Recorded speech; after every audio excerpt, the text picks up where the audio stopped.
Bill Bergen here, and we're going to do another video on our 1967 Camaro restoration project. This is a father-son project. Well, son is working and father is retired, so I get to play with his car. What I want to talk about today is the dash carrier and installing a tachometer in a standard dash carrier. As you can see, I've got the instruments and dash carrier out of the dashboard. And it was easy to do because I have no steering column in there. That's because we just got done installing vintage air and some upgraded wiring from American Wiring. So I thought it'd be a good chance to show exactly what you do to install a tack and also all the components. So let's go to the workbench. Well, as you can see, we've taken all the components apart. So here is the actual dash carrier. This is from Classic Industries. It's pretty good quality part. It comes complete with the chrome rings.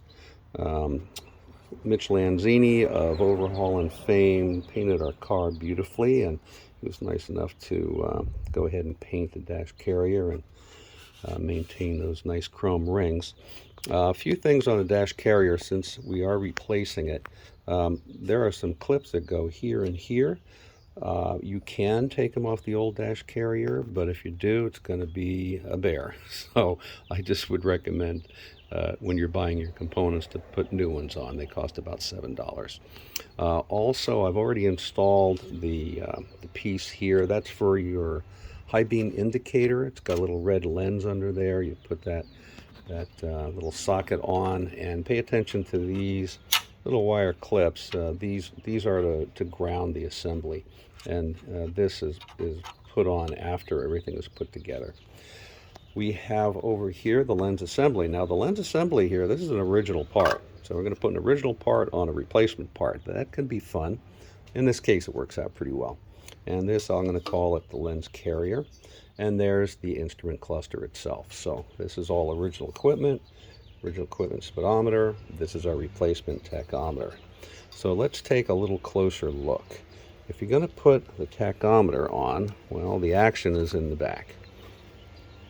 So what we have is our instrumentation for speedometer and tachometer. If you put a new tachometer on, you'll also get this adapter plate. This plate will block off things like temperature and generator, because you really only have the tack and then you have your direction signal. So here's your turn signal. Behind the speedometer you do have oil if you wish to keep it there. You do have your parking brake indicator and then your illumination. Now what's important to know back here, in addition to installing the plate with your tack, is where the connector goes in. So here is the connector. I've modified it for the tachometer, and basically the modification involves this wire right here.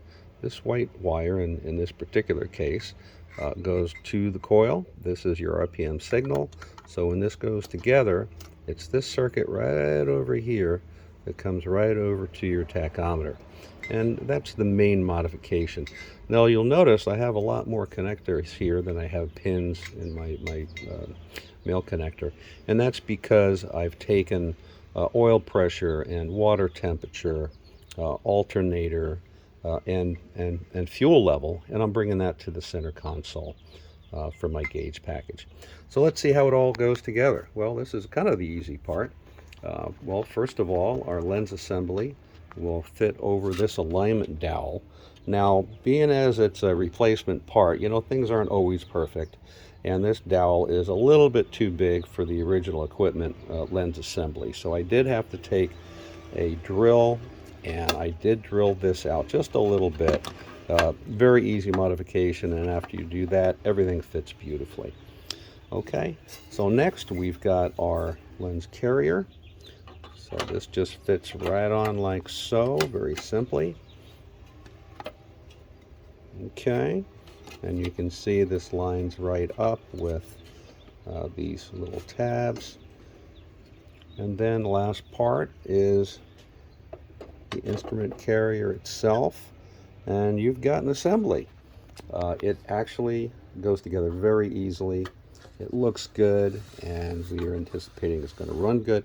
I'm just going to flip it over this way because I'm doing it with one hand. But, you know, the finished product looks like this if you're standing on your head. But it should go in rather easily, again, because I do have the steering column out. And by the way,